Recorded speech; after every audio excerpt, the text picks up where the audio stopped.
आइए स्टार्ट करते हैं पॉलिटी की एमसीक्यू प्रैक्टिस सीरीज़ को। और आज का पहला क्वेश्चन है, भारत के किसी राज्य के विधानसभा के संदर्भ में निम्नलिखित कथनों पर विचार करें। वर्ष के प्रथम सत्र के प्रारंभ में राज्यपाल सदन के सदस्यों के लिए रूढ़िगत संबोधित करता है। The governor makes a customary address to members of the house at the commencement of the first session of the year.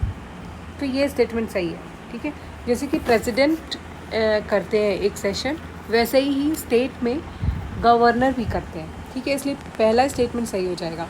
दूसरा है, जब किसी विशिष्ट विषय पर राज्य विधानमंडल के पास कोई नियम नहीं होता तो उस विषय पर वह लोक सभा के नियम का पालन करता है। When a state legislature does not have a rule on particular matter, it follows the Lok Sabha rule on that matter. तो ऐसा गलत है, क्योंकि बहुत से ऐसे मैटर है जो स्टेट स्पेसिफिक होते हैं, तो उस केस में लोकसभा को फॉलो करना पॉसिबल नहीं होता है। तो ऐसा कोई भी रूल नहीं है इसमें, यहाँ पर फर्स्ट स्टेटमेंट ही सही हो जाता है। अगला है, राज्य व्यवस्था के संदर्भ में निम्नलिखित में से किस एक को आप स्वतंत्रता की सर्वाधिक उपयुक्त व्याख्या के रूप में स्वीकार करेंगे। In the context of polity, which one of the following would you accept as the most appropriate definition of liberty. Liberty को यहाँ पे opportunity to develop oneself fully, ठीक है, ये डेफिनेशन होगी। स्वयं को पूर्णतः विकसित करने का अवसर, ठीक है। अगला है, चार्टर एक्ट ऑफ 1813 के संबंध में निम्नलिखित कथनों पर विचार कीजिए। तो इसने भारत में ईस्ट इंडिया कंपनी के व्यापार, एकाधिपत्य को, चाय का व्यापार तथा चीन के साथ व्यापार को छोड़कर समाप्त कर दिया था। तो monopoly of east India company तो 1813 में ख़त्म हो गई थी, एक्सेप्ट ट्रेड विद चाइना और चाय वाला छोड़ करके, ठीक है। दूसरा है, इसने कंपनी द्वारा अधिकार में लिए गए भारतीय राज क्षेत्रों पर ब्रिटिश राज की संप्रभुता को सुदृढ़ कर दिया। It asserted the sovereignty of the British crown over the Indian territory held by company. तो ये भी सही है, ठीक है। उसको और भी ज़्यादा स्ट्रॉन्ग स्ट्रेटेजाइज बनाया था। थर्ड स्टेटमेंट क्या था, भारत की राजस्व अब ब्रिटिश संसद के नियंत्रण में आ गया था। रेवेन्यू कंट्रोल ब्रिटिश गवर्नमेंट का हो गया था, तो ये गलत है, ये नहीं हुआ था, फर्स्ट सेकेंड हुआ था। अगला है, भारत में दूरसंचार, बीमा, विद्युत आदि जैसे क्षेत्र में स्वतंत्र नियामकों का पुनरीक्षण निम्नलिखित में से कौन करता है। In India, which one of the following review the independent regulators in sector like telecommunication, insurance, electricity etcetera. तो ये पहला हो जाएगा, संसद द्वारा गठित तदर्थ समितियाँ। दूसरा हो जाएगा, संसदीय विभाग संबंधी स्थायी समितियाँ। तो यही दोनों हैं, ठीक है। वित्त आयोग नहीं होगा, वित्तीय क्षेत्र विधायी सुधार आयोग नहीं होगा, और नीति ये भी नहीं होगा। अगला है, निम्नलिखित कथनों पर विचार करें। भारत सरकार द्वारा पेट्रोलियम और प्राकृतिक गैस नियामक बोर्ड स्थापित पहला नियामक निकाय है। Petroleum and Natural Gas Regulatory Board is the first regulatory body set up by the Government of India।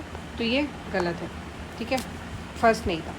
दूसरा है, PNGRB का एक कार्य गैस के लिए प्रतिस्पर्धी बाजारों को सुनिश्चित करना है। तो ये सच है, ठीक है। One of the task of PNGRB is to ensure competitive market for gas. दूसरा है, बिजली के लिए अपीली न्यायाधिकरण के समक्ष PNGR के निर्णयों के खिलाफ अपील की जाती है। दोनों ही स्टेटमेंट यहाँ पे सही है। फर्स्ट स्टेटमेंट सही नहीं है। हाल ही में भारतीय बैंकों और वित्तीय संस्थाओं द्वारा अंतर्दृढ़ता करार पर हस्ताक्षर करने का क्या उद्देश्य था। Inter credit agreement by Indian banks and financial institute.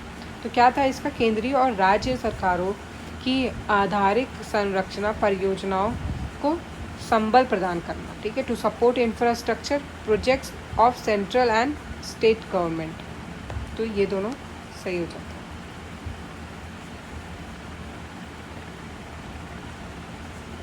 फिर अगला है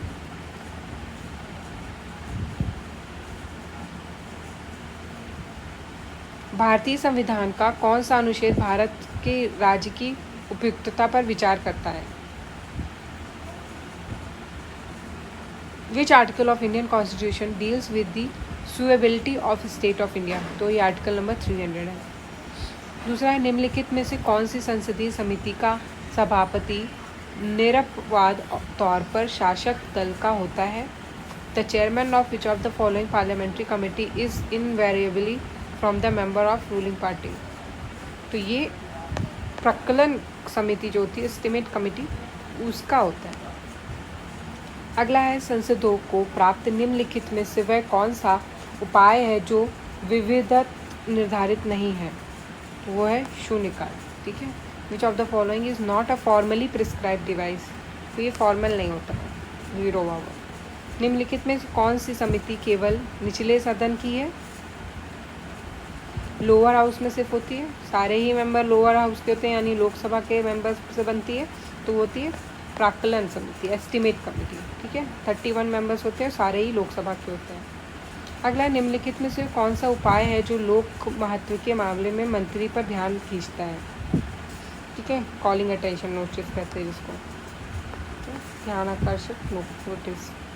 अगला है केंद्रीय सतर्कता आयोग की स्थापना निम्नलिखित में से किसकी सिफारिश पर की गई थी?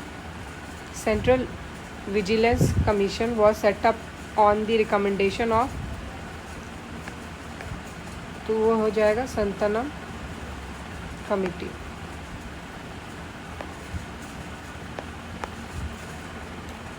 दूसरा है लोकायुक्त की संस्था सर्वप्रथम किस राज्य ने स्थापित की थी? The institute of Lokayukta was created by for the first time by which state? उसका आंसर है महाराष्ट्र। महाराष्ट्र के लोकायुक्त संस्था की स्थापना किस वर्ष में की गई थी? The institute of Lokayukta was created for the first time in Maharashtra when? कब की गई थी? तो 1971 में की गई थी। अगला है शून्यकाल के बारे में सही वाक्यों में क्या शामिल होता है? 0 आवर्स, ठीक है। तो ये कह रहा है कि दोनों सदनों में प्रत्येक बैठक का पहला घंटा होता है, तो पहला तो नहीं होता है, पहले तो क्वेश्चन आवर्स होता है, ठीक है। दूसरा है इसका उल्लेख संसद के सदनों में के कार्य नियमों में किया जाता है, तो ये भी गलत है। रूल्स ऑफ बिजनेस में मेंशन नहीं है, कहीं पे भी मेंशन नहीं है। तीसरा है इस काल में मामले में बिना किसी पूर्ण नोटिस या अनुमति के उठाए जा सकते हैं, तो ये बात है, ठीक है। जिस मैटर में नोटिस नहीं उठाई गई होती उसको 0 आवर में डिस्कस किया जा सकता है। अगला इस सदन के दोनों सदनों में यह प्रश्नकाल के तत्काल बाद आता है, ठीक है। तो इमीडिएटली आफ्टर क्वेश्चन आवर आता है, ये बात सही है, ठीक है। 12 बजे के आसपास आता है, तो ये दोनों ही सही हो जाते हैं। और ये 1964 वाली बात इसमें गलत कर दी, इसमें सिर्फ 3rd and 4th he statement जो है वो सही है। अगला क्वेश्चन है कॉलिंग अटेंशन नोटिस से रिलेटेड है, ध्यानाकर्षण प्रस्ताव संबंधी वाक्य कौन से सही है? ठीक है, तो पहला है अति आवश्यक सार्वजनिक महत्व के मामले में मंत्री का ध्यान आकर्षित करने के लिए होता है, तो ये बिल्कुल सही बात है, ठीक है। किसी इम्पोर्टेंट मैटर, अर्जेंट मैटर के लिए के डिस्कशन के लिए होता है। दूसरा है इसका मुख्य उद्देश्य मंत्री के आधिकारिक वाकव्य प्राप्त करना है, तो ये भी सही है, ठीक है। फिर थर्ड है कि इसमें सरकार की निंदा नहीं होती, तो ये भी सही हो जाता है, क्योंकि इसमें सेंसर नहीं कर सकते किसी गवर्नमेंट को, ठीक है। सिर्फ किसी अर्जेंट मैटर की तरफ ध्यान को अटेंशन उधर डालने के लिए रहता है, ठीक है, सेंसर नहीं कर सकते इससे। दूसरा है कि ये 1952 में संसदीय कार्यप्रणाली में भारत की देन है, तो ये गलत है, ठीक है। इसके बाद में इसका उल्लेख किया गया, तो ये भी गलत है, ठीक है। इसके first, second and third he answer हो जाएंगे। फिर अगला है स्थगन प्रस्ताव के संबंध में निम्नलिखित में से कौन सा कथन सत्य है? तो पहला है यह एक असाधारण प्रक्रिया है जिसमें सदन के सामान्य कामकाज की को दरकिनार किया जाता है। ठीक है, तो अजॉर्नमेंट मोशन जो होता है वो सच में ऐसा एक मोशन होता है, एक एक्स्ट्रा ऑर्डिनरी प्रोसीजर होता है जिससे जो भी नॉर्मल बिजनेस चल रहा होता है उस दिन हाउस का, उसको थोड़ी देर असाइड करके हम किसी दूसरे मैटर पे डिस्कशन कर सकते हैं। तो ये फर्स्ट सही हो जाएगा। फिर दूसरा, इसका मुख्य उद्देश्य वर्तमान के लोक महत्व के किसी अत्यंत महत्वपूर्ण मुद्दे की ओर सदन का ध्यान आकर्षित करना होता है। तो ये भी सही है। अर्जेंट पब्लिक इम्पोर्टेंस कोई मैटर है ऐसा, तो उसकी तरफ अटेंशन ड्रॉ करने के लिए इसका यूज़ किया जाता है। थर्ड है कि राज्यसभा इस प्रक्रिया का प्रयोग कर सकती है। तो ये गलत है क्योंकि ये सिर्फ लोकसभा में होता है। और फिर इसमें 50 मेंबर्स की कम से कम 50 मेंबर्स का सपोर्ट चाहिए होता है। आखिरी है कि इसमें सरकार की निंदा की जा सकती है। It involves an element of sensor against government. तो ये भी सही हो जाता है क्योंकि इसमें सेंसर किया जा सकता है। इससे पहले हमने क्या पढ़ा था, कॉलिंग अटेंशन मोशन, तो उसमें नहीं किया जा सकता, लेकिन इसमें सेंसर किया जा सकता है। इसका आंसर हो जाएगा ए।